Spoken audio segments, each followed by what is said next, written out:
after the president's post on Truth Social yesterday, need to know, who does he think is more responsible for the Russian invasion of Ukraine, Putin or Zelensky? Well, look, his goal, Peter, is to bring this war to an end, period. And there has been ongoing fighting on both sides. It is World War I style trench warfare. Pause for a second. Before National Security Advisor Mike Waltz continues down this path of covering for Trump, remember that the question was, who does the president think is more responsible for the Russian invasion of Ukraine, Putin or Zelensky?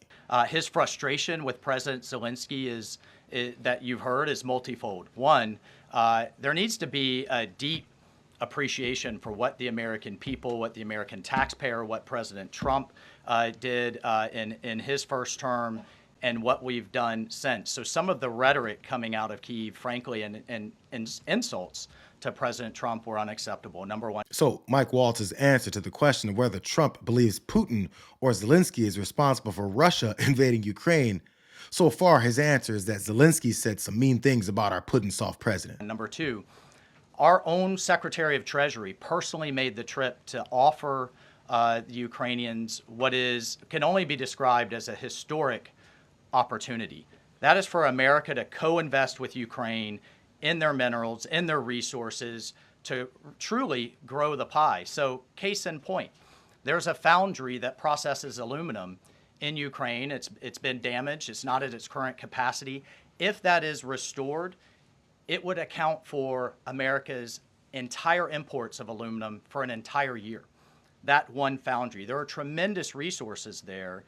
Not only is that long-term security for Ukraine, not only do we help them grow the pie with investments, but we do have an obligation to the American taxpayer in helping them recoup the hundreds of billions that have occurred. So, rather than enter into some constructive conversations about what that deal should be going forward, we got a lot of rhetoric in the media that was incredibly unfortunate. And somehow the second part of his answer had to do with our country getting something financially out of Ukraine due to Putin's invasion, specifically using their resources like aluminum to make up for the trade wars that Trump has started with other countries that'll cost Americans more money. MAGA's complete capitulation to Vladimir Putin's every demand has conservative media figures refusing to let them off the hook.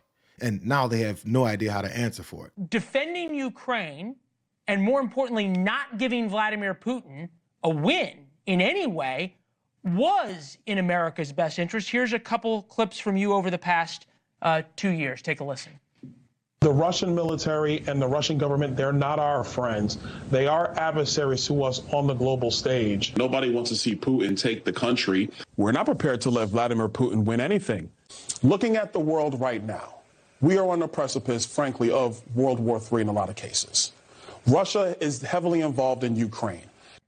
We're not prepared to let Vladimir Putin win anything. The Russian military and government are not our friends. So why is Donald Trump effectively parroting what they're saying to push the people that Vladimir Putin's trying to kill?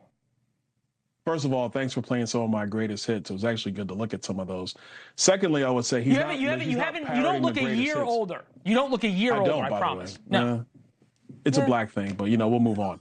Look, here's the deal. He's not parroting anything that Vladimir Putin has said. That's not the case at all.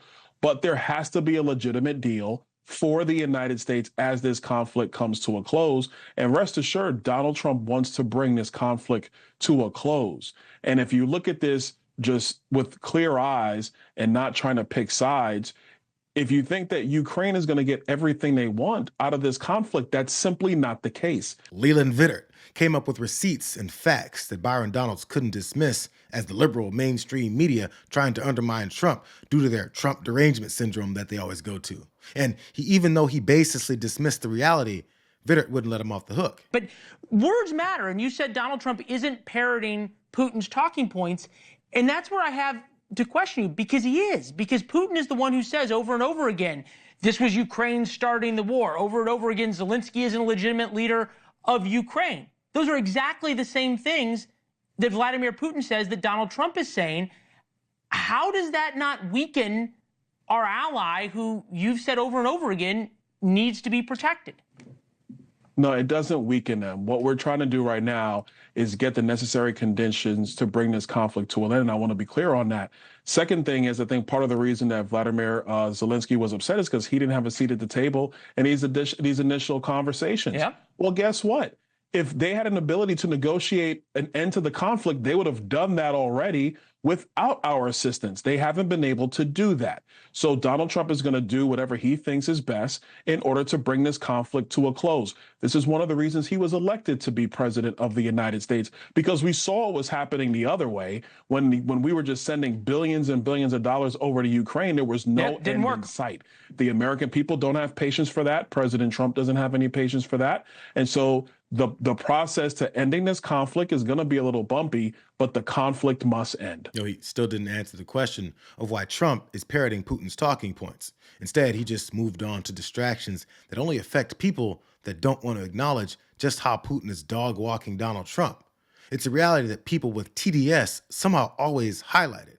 It's so incredibly obvious their hopes of dodging the question keep coming up flat now that Fox News anchors are asking these questions too. I want to get your take on what is happening here with what's being said about Ukraine, about the war, and how you see it as head of the Senate Intelligence Committee.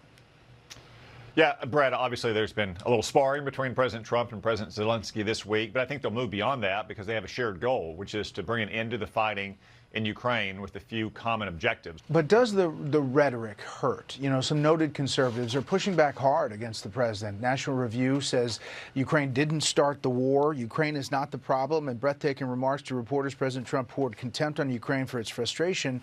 Ukraine didn't fire Russian missiles at itself or direct a Russian armed column at its own capital in 2022. There's moral equivalence, and then there's total moral inversion. And then you've got Mark Levin, who says Zelensky is not a dictator. Take a listen. Ordered martial law. That's what the Constitution there compelled. Zelensky hasn't called for an election. That's what the Constitution there compels. Now, I'm waiting for the first free election for Vladimir Putin. I mean, this is almost comical in a sick way that Putin is demanding an election. Why is he demanding an election in Ukraine when he doesn't have free and real elections in his own country? So the going take is that this rhetoric, no matter if it's negotiating, is empowering Putin in not a good way in their eyes. Well, Brett, I don't think the president has empowered Vladimir Putin at all. Tom Cotton didn't address the reality or evidence at all. He just dismissed it with nothing to back up his empty opinion. But for some reason, we've decided to accept Republican politicians telling us that reality isn't real, simply because they don't want it to be. Everything they say is completely free of facts. To follow up on Peter's question, you wrote in an op-ed in the fall of 2023 that, quote, Putin is to blame, certainly like Al-Qaeda was to blame for 9/11. Do you still feel that way now, or do you share the president's assessment as he says Ukraine is to blame for the start of this war? Well, it shouldn't surprise you that I share the president's assessment on all kinds of issues. What I wrote as a member of Congress was as a former member of Congress. Look, pay attention to what he just said. He said his previous opinion on something that cannot be disputed, like who literally invaded which country illegally, doesn't matter because now he works for Trump. It's a simple admission that his truth changes based on who's leading him, which is a president that changes his truth based on who's leading him, who happen to be Vladimir Putin and, in unrelated cases, Elon Musk. What a bunch of weak, cowardly excuses for leaders. Listen real closely to the rest of Mike Waltz's answer here, and you might be able to hear the urine that's trickling down his leg. What I share the president's assessment on is that the war has to end. And what comes with that? What comes with that should be, at some point, elections. What comes with that should be peace. What comes with that is prosperity that we've just offered in this natural resources and economic partnership arrangement, an end to the killing. And European security and security for the world. But this is a president of peace, and who here would argue against peace? Okay, so you do share that assessment. And can I follow up? In 2017, then President Trump. Go ahead. Can I just follow up really quick? You just had two questions, Kate. Jordan, go ahead. Mr. I have an important follow-up. Jordan, go ahead. So Mike apparently needed Caroline Leavitt to step in and protect him from any more damaging questions. Oh, also to give him a chance to change his pants. I mean, maybe they really are beginning to run out of places to pass off their empty lies and excuses now that conservative voices are realizing that the party's anti-Russia talk has suddenly become subservient to the same guy that they used to criticize. Even the very pro-Trump New York Post sent a direct message to him over his claims of Ukraine being the aggressor and Zelensky being a dictator, with their recent cover here. The only time these guys have any smoke for anyone is when they're whining to the media about being called out for their fealty to Putin. What a pathetic group of non-principled fake tough guys this is. Why we're getting this pushback and certainly this kind of, as the vice president said, bad-mouthing in the press for all the administration has done in his first term as well, and all the United States has done for Ukraine is just, it's unacceptable. They need to tone it down and take a hard look and sign that deal.